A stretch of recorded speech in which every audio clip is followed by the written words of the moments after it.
Okay friends, now we are going to discuss about urea cycle. It is also called as a Krebs Hens select cycle or ornithine cycle అని చెప్పేసి అంటారు or urea bicycle or Krebs bicycle. Okay, ఇవన్నీ names తోటి పిలుస్తారు. అయితే ఇక్కడ urea cycle అనేది దేనికోసం అంటే మనకు అమైనో యాసిడ్స్ మనం ప్రోటీన్ ఇంటేక్ తీసుకున్నప్పుడు అది అమైనో యాసిడ్స్ లెక్క చేంజ్ అవుతుంది. అమైనో యాసిడ్ యొక్క కెటబాలిజం లీడ్ టు మనకి పైరువేట్ కానీ ఫస్టైల్ కోఎంజైమ్ కానీ ఫ్యూమరేట్ కానీ ఓకే ఇవన్నీ ప్రొడ్యూస్ అవుతాయి. If it is used as metabolic fuels metabolic fuels లెక్క యూజ్ చేసుకుంటారు ఫర్ ఎనర్జీ ప్రొడక్షన్. ఇప్పుడు ఫ్యూమరేట్ ప్రొడ్యూస్ అవుతుంది sent to the TCA cycle నుంచి మనకి ఏటీపీస్ అనేది జనరేట్ అవుతుంది. Okay, so this is the use of urea cycle and also it is used for excretion of the urea. నార్మల్గా urea cycle నుంచి మనకి fumarate అనేది produce అవుతుంది. ఫ్యూమరేట్ అనేది మనం టీసీఏ సైకిల్కి ఇస్తాం. ఓకే, టీసీఏ సైకిల్ నుంచి మనకి యాస్పర్టేట్ ప్రొడ్యూస్ అవుతుంది. యాస్పర్టేట్ అనేది యూరియా సైకిల్కి ఇస్తుంది. So this is how urea cycle and TCA cycle come in coordination. అయితే వాట్ ఈస్ యూరియా వచ్చేసరికి NH2CO NH2 అంటారు. Okay, this is the structure of the urea. ఈ NH2 is produced from ammonia, this CO is produced from CO2 and this NH2 is produced from ammonia. ఈ NH3 ఎక్కడ ఉంటాయంటే from the body నుంచి మనకి source. This ammonium is produced from this NH2 part of the urea is produced from ammonia produced from the body. This CO2 is produced from the respiratory carbon dioxide and this ammonium molecule is produced from the aspartate. Okay, aspartate from TCA cycle. Okay, TCA cycle ప్రతి సెల్లో అయ్యే TCA cycle.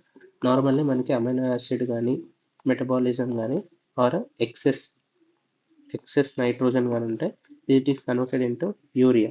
అక్కడ urea నుంచి మనకి kidney through excretion అనేది జరుగుతుంది. Through kidney urea is excreted. దాని తర్వాత first where does the urea cycle happen అయ్యేది మనకి మైటోకాండ్రియాలో. ఓకే, మైటోకాండ్రియాలో అండ్ సైటోప్లాజంలో మోస్ట్ స్టెప్స్ సైటోప్లాజంలోనే జరుగుతాయి. ఓకే, నెక్స్ట్ ఇప్పుడు దాని ఫంక్షన్ గురించి చూద్దాం. రెస్పిరేటరీ కార్బన్ డైఆక్సైడ్ ఏదైతే ఉందో respiratory carbon dioxide will bind with water and to produce H2CO3. అది బ్రేక్ అయ్యి మనకి H ప్లస్ HCO3 మైనస్ వస్తాయి. Now this HCO3 minus will combine with 2 molecules of ATP. Okay, it will combine with 2 molecules of ATP and ammonium produced from the body in the presence of this enzyme. Enzyme పేరేంది? Carbamyl phosphatase transferase 1. Okay, what is this enzyme? This enzyme is carbamyl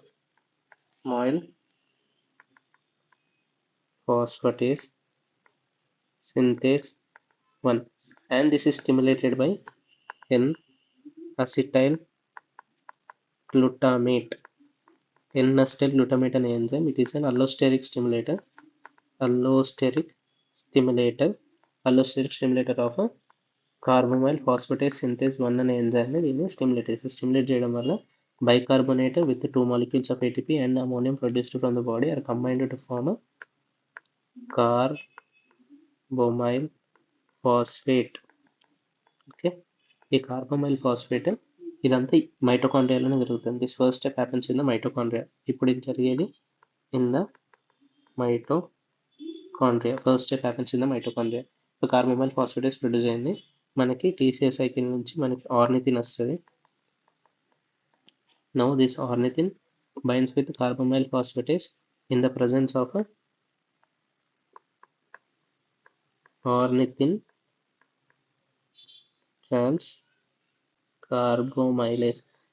transcarbamylase in the presence లో మనకి citrulline produce అవుతుంది. Citrulline produce అవుతుంది. Okay, ఇప్పటి వరకు జరిగిందంతా మొత్తం మనకు జరిగిందంతా మైటోకాండ్రియాలోనే. Okay, this happens in the mitochondria. ఇప్పుడు సిట్రులిన్ అనేది through a channel comes to cytoplasm. Cytoplasm లోపలికి వస్తుంది సిట్రులిన్. అంతేకాకుండా ఎలాంగ్ సైడ్ మనకి టీసీఏ సైకిల్ కూడా రన్ అవుతూ ఉంటాయి. టీసీఏ సైకిల్ నుంచి మనకి ఆస్పిరేట్ ప్రొడ్యూస్ అవుతుంది, ఆస్పార్టేట్. ఈ ఆస్పార్టేట్ కూడా same through a channel it comes out to the cytoplasm. ఏంటిది? Aspartate. Now citrulline and aspartate కలిసి మనకి ఆర్జినైన్ సక్సినేస్ ప్రొడ్యూస్ అవుతుంది. ఆర్జినైన్ సక్సినేట్ ప్రొడ్యూస్ అవుతుంది in the presence of argininosuccinate synthase.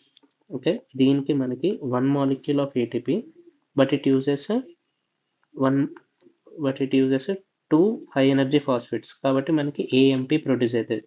1 ATP produces 1 AMP. ఇక్కడ 2 high energy phosphates అనేది use అవుతుంది in the presence of argininosuccinate synthase. దాని తర్వాత దీన్ని బ్రేక్ చేయాలి. ఆర్జినోసక్సినేట్ బ్రేక్ చేస్తే అంటే ఆర్జినోసక్సినేట్ లయేస్. ఓకే, ఆర్జినోసక్సినేట్ లయేస్ వల్ల మనకి ఇక్కడికి వెళ్ళి ఫ్యూమరేట్ ప్రొడ్యూస్ అవుతుంది.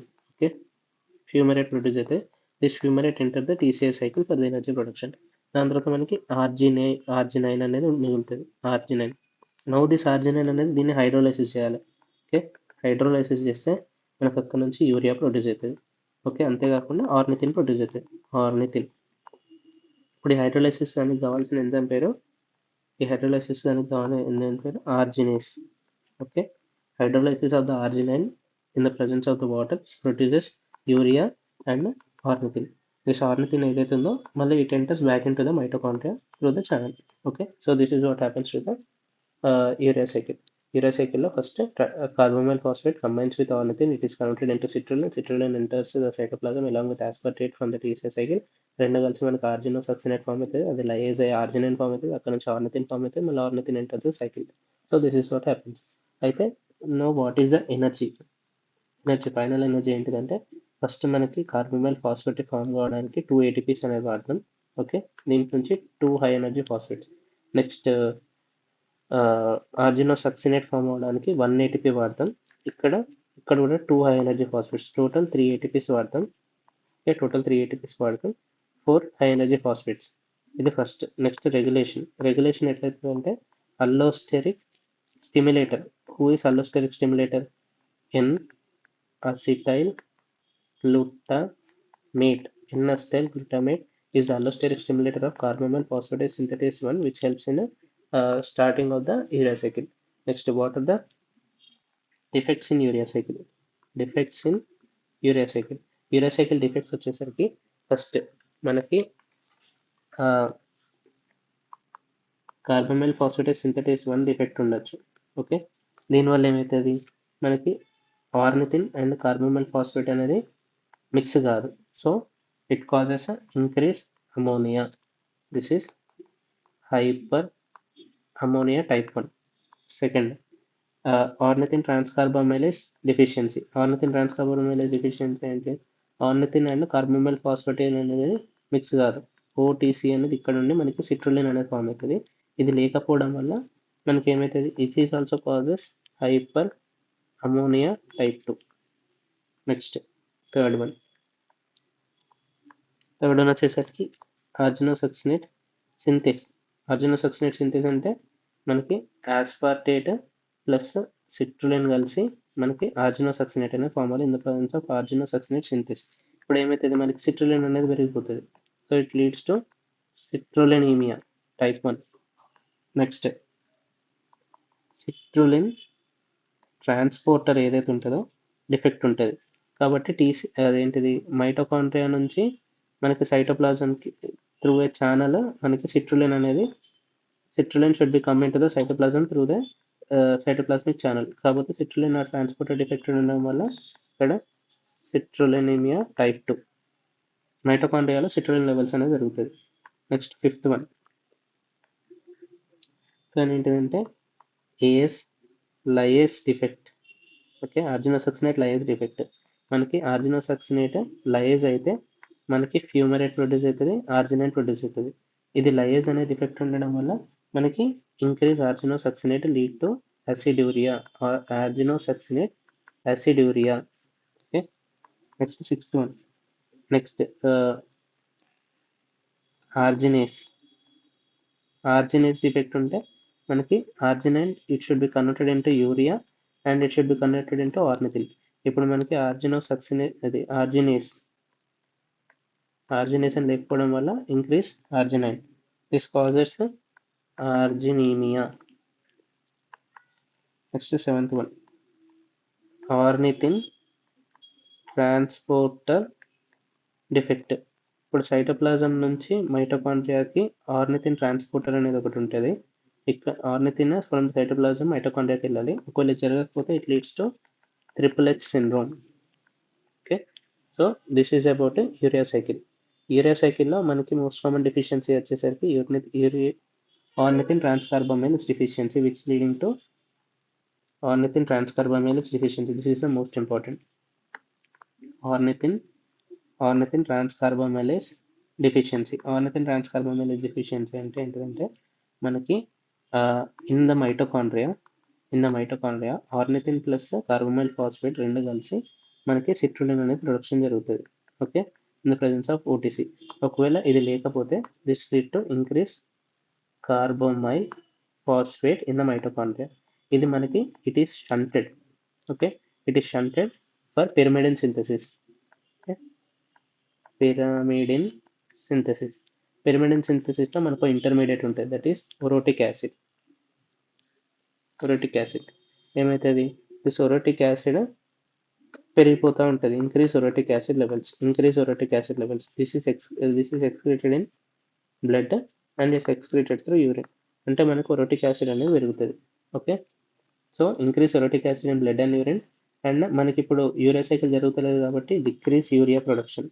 Okay, decrease urea production leading to decrease BUN, blood urea nitrogen.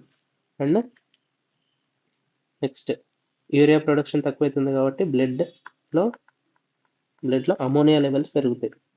So there ఫోర్ వాట్ what are 3 things happens in OTC deficiency?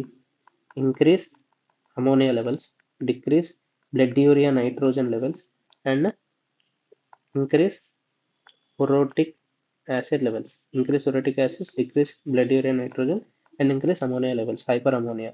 Okay, orotic acid ఉన్నా కానీ but there is no megaloblastic anemia. Megaloblastic anaemia అనేది లేదు. No megaloblastic anaemia, increase orotic acid acidaemia అంటారు. Okay, increase ammonia and increase బల్. ఈ ammonia levels ఏం చేస్తాయంటే ammonia levels bind with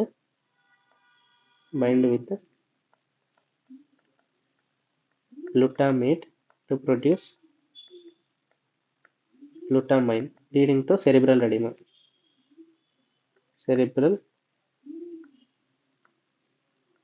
astrocyte అనేది స్వెల్లింగ్ అవుతుంది, ఇది బ్రెయిన్ దగ్గర, లీడింగ్ టు ఆస్ట్రెక్సిస్, ఇవన్నీ అవుతాయి. Okay, so this is about ornithine transcarbamylase deficiency. Next some general points about ornithine transcarbamylase deficiency. This is the most common urea cycle disorder, which is X-linked recessive, and not able to excrete ammonia. ఇక్కడ ఏమవుతుంది, ammonia excretion అనేది జరుగుతుంది. there is not able to excrete ammonia, therefore increase ammonia values in the blood and decrease blood urea nitrogen levels and increase orotic acid levels, and there is no megaloblastic anemia. Okay, these are the features of orotic acid anemia. Most common cause of urea cycle disorder, X-linked recessive, and interferes with the body's ability to eliminate the ammonia, often evident in the first few days of the life but may present later. Excess carbamyl phosphatase is converted into orotic acid as a part of pyrimidine synthesis pathway. So we can find increased orotic acid in the blood and the urine, decreased blood urea nitrogen, symptoms of hyperammonemia, and there is no megaloblastic anemia when it is compared with orotic aciduria. Okay, this is what happens. Thank you for your patience listening.